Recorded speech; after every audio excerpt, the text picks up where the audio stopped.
بالله من الشيطان الرجيم. بسم الله الرحمن الرحيم. الرحمن علم القرآن خلق الإنسان علمه البيان. الشمس والقمر بحسبان والنجم والشجر يسجدان. والسماء رفعها ووضع الميزان ألا تطغوا في الميزان وأقيموا الوزن بالقسط ولا تخسروا الميزان. والأرض وضعها للأنام فيها فاكهة والنخل ذات الأكمام والحب ذو العصف والريحان. فبأي آلاء ربكما تكذبان؟ خلق الإنسان من صلصال كالفخار وخلق الجان من مارج من نار. فبأي آلاء ربكما تكذبان؟ رب المشرقين ورب المغربين. فبأي آلاء ربكما تكذبان؟ مرج البحرين يلتقيان بينهما برزخ لا يبغيان. فبأي آلاء ربكما تكذبان؟ يخرج منهما اللؤلؤ والمرجان. فبأي آلاء ربكما تكذبان؟ وله الجوار المنشآت في البحر كالأعلام. فبأي آلاء ربكما تكذبان؟ كل من عليها فان ويبقى وجه ربك ذو الجلال والإكرام. فبأي آلاء ربكما تكذبان؟ يسأله من في السماوات والأرض كل يوم هو في شأن. فبأي آلاء ربكما تكذبان؟ سنفرغ لكم أيها الثقلان. فبأي آلاء ربكما تكذبان؟ يا معشر الجن والإنس إن استطعتم أن تنفذوا من أقطار السماوات والأرض فانفذوا لا تنفذون إلا بسلطان. فبأي آلاء ربكما تكذبان؟ يرسل عليكما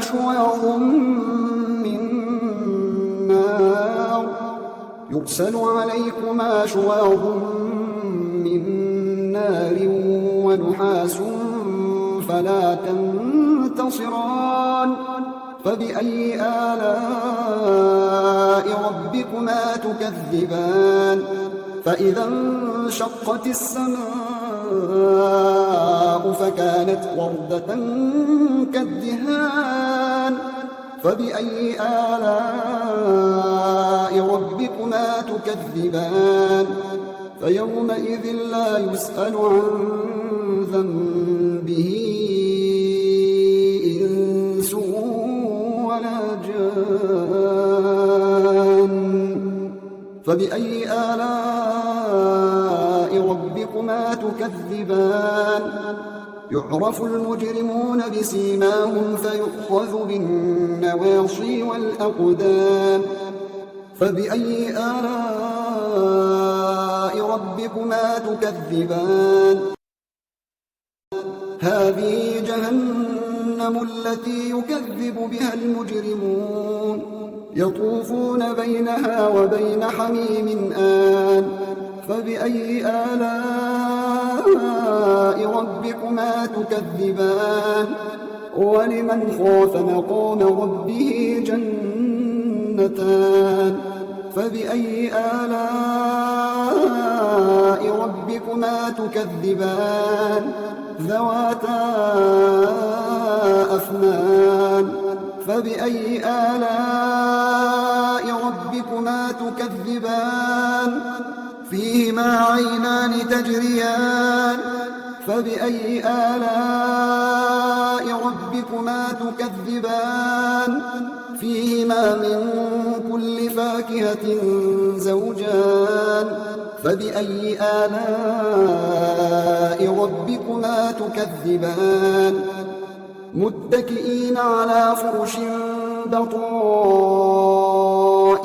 من استبرق وجنى الجنتين دان فبأي آلاء ربكما تكذبان فيهن قاصرات الطرف لم يطمثهن إنس قبلهم ولا جان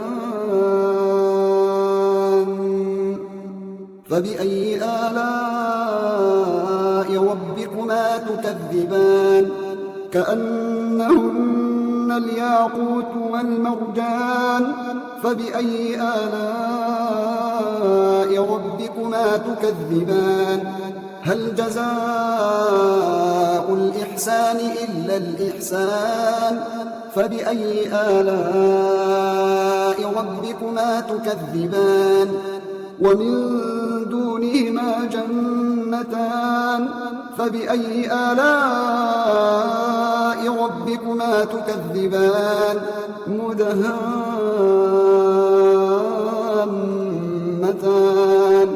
فبأي آلاء ربكما تكذبان فيهما عينان نضاختان فبأي آلاء ربكما تكذبان فيهما فاكهة ونخل ورمان فبأي آلاء ربكما تكذبان فيهن خيرات حسان فبأي آلاء ربكما تكذبان حور مقصورات في الخيام فبأي آلاء ربكما تكذبان لم يطمثهن إنس قبلهم ولا جان فبأي آلاء ربكما تكذبان متكئين على رفرف خضر وعبقري حسان فبأي آلاء ربكما تكذبان تبارك اسم ربك ذي الجلال والإكرام शुरू अल्लाह का नाम लेकर जो बड़ा मेहरबान निहायत रहम वाला है। वो जो निहायत मेहरबान है उसी ने कुरान की तालीम फरमाई, उसी ने इंसान को पैदा किया, उसी ने उसको बोलना सिखाया। सूरज और चांद एक हिसाब मुकर्रर से चल रहे हैं और बूटियां और दरख्त सजदा कर रहे हैं और उसी ने आसमान को बुलंद किया और मीज़ान आदल कायम कर दी कि उस मीज़ान में हद से तजावुज न करो और इंसाफ के साथ ठीक तोलो और तोल कम मत करो। और उसी ने खलकत के लिए जमीन बिछाई, उसमें मेवे और खजूर के दरख्त हैं जिनके खोशों पर गिलाफ होती हैं और अनाज जिसके साथ भुस होता है और खुशबूदार फूल। तो ऐ गिरोहे जिन्नो इंस, तुम अपने परवरदिगार की कौन कौन सी नेमत को झुटलाओगे। उसी ने इंसान को ठीकरे की तरह खनखनाती मिट्टी से बनाया और जिन्नात को आग के शोले से पैदा किया। तो तुम अपने परवरदिगार की कौन कौन सी नेमत को झुटलाओगे। वही दोनों मशरिकों और दोनों मगरिबों का मालिक है, तो तुम अपने परवरदिगार की कौन कौन सी नेमत को झुटलाओगे। उसी ने दो दरिया रवां किए जो आपस में मिलते हैं, मगर दोनों में एक आड़ है कि उससे तजावुज नहीं कर सकते। तो तुम अपने परवरदिगार की कौन कौन सी नेमत को झुटलाओगे। उन दोनों दरियाओं से मोती और मूंगे निकलते हैं, तो तुम अपने परवरदिगार की कौन कौन सी नेमत को झुटलाओगे। اور جہاز بھی اسی کے ہیں جو سمندر میں پہاڑوں کی طرح اونچے کھڑے ہوتے ہیں، تو تم اپنے پروردگار کی کون کون سی نعمت کو جھٹلاؤ گے؟ جو مخلوق زمین پر ہے سب کو فنا ہونا ہے، اور تمہارے پروردگار ہی کی ذات جو صاحب جلال و کرم ہے باقی رہے گی۔ تو تم اپنے پروردگار کی کون کون سی نعمت کو جھٹلاؤ گے؟ آسمان اور زمین میں جتنے لوگ ہیں سب اسی سے مانگتے ہیں، وہ ہر روز کسی نہ کسی کام میں ہوتا ہے، تو تم اپنے پروردگار کی کون کون سی نعمت کو جھٹلاؤ گے؟ اے دونوں جماعتوں، ہم ان قریب تمہاری طرف متوجہ ہوتے ہیں، تو تم اپنے پروردگار کی کون کون سی نعمت کو جھٹلاؤ گے؟ اے گروہ جن و انس، اگر تمہیں قدرت ہو کہ آسمان اور زمین کے کناروں سے نکل جاؤ تو نکل جاؤ، اور زور کے سوا تو تم نکل سکنے ہی کہ نہیں، تو تم اپنے پروردگار کی کون کون سی نعمت کو جھٹلاؤ گے؟ تم پر آگ کے شعلے صاف اور دھواں ملے چھوڑ دیے جائیں گے، تو پھر تم ان کا مقابلہ نہ کر سکو گے، تو تم اپنے پروردگار کی کون کون سی نعمت کو جھٹلاؤ گے؟ پھر جب آسمان پھٹ کر تیل کی تلچھٹ کی طرح گلابی ہو جائے گا تو وہ کیسا ہولناک دن ہوگا، تو تم اپنے پروردگار کی کون کون سی نعمت کو جھٹلاؤ گے؟ تو اس روز نہ تو کسی انسان سے اس کے گناہوں کے بارے میں پرسش کی جائے گی اور نہ کسی جن سے، تو تم اپنے پروردگار کی کون کون سی نعمت کو جھٹلاؤ گے؟ گناہگار اپنے چہرے ہی سے پہچان لیے جائیں گے تو پیشانی کے بالوں اور پاؤں سے پکڑ لیے جائیں گے، تو تم اپنے پروردگار کی کون کون سی نعمت کو جھٹلاؤ گے؟ یہی وہ جہنم ہے جسے گناہگار لوگ جھٹلاتے تھے، وہ دوزخ اور کھولتے ہوئے گرم پانی کے درمیان گھومتے پھریں گے، تو تم اپنے پروردگار کی کون کون سی نعمت کو جھٹلاؤ گے؟ اور جو شخص اپنے پروردگار کے سامنے کھڑے ہونے سے ڈرا اس کے لیے 2 باغ ہیں، تو تم اپنے پروردگار کی کون کون سی نعمت کو جھٹلاؤ گے؟ ان دونوں میں بہت سی شاخیں یعنی قسم قسم کے میووں کے درخت ہیں، تو تم اپنے پروردگار کی کون کون سی نعمت کو جھٹلاؤ گے؟ ان میں 2 چشمے بہ رہے ہیں، تو تم اپنے پروردگار کی کون کون سی نعمت کو جھٹلاؤ گے؟ ان میں سب میوے 2 قسم کے ہیں، تو تم اپنے پروردگار کی کون کون سی نعمت کو جھٹلاؤ گے؟ اہل جنت ایسے بچھونوں پر جن کے استر اطلس کے ہیں تکیہ لگائے ہوئے ہوں گے، اور دونوں باغوں کے میوے قریب جھک رہے ہیں، تو تم اپنے پروردگار کی کون کون سی نعمت کو جھٹلاؤ گے؟ ان میں نیچی نگاہ والی عورتیں ہیں جن کو اہل جنت سے پہلے نہ کسی انسان نے ہاتھ لگایا اور نہ کسی جن نے، تو تم اپنے پروردگار کی کون کون سی نعمت کو جھٹلاؤ گے؟ گویا وہ یاقوت اور مرجان ہیں، تو تم اپنے پروردگار کی کون کون سی نعمت کو جھٹلاؤ گے؟ نیکی کا بدلہ نیکی کے سوا کچھ نہیں ہے، تو تم اپنے پروردگار کی کون کون سی نعمت کو جھٹلاؤ گے؟ اور ان باغوں کے علاوہ 2 باغ اور ہیں، تو تم اپنے پروردگار کی کون کون سی نعمت کو جھٹلاؤ گے؟ دونوں خوب گہرے سبز، تو تم اپنے پروردگار کی کون کون سی نعمت کو جھٹلاؤ گے؟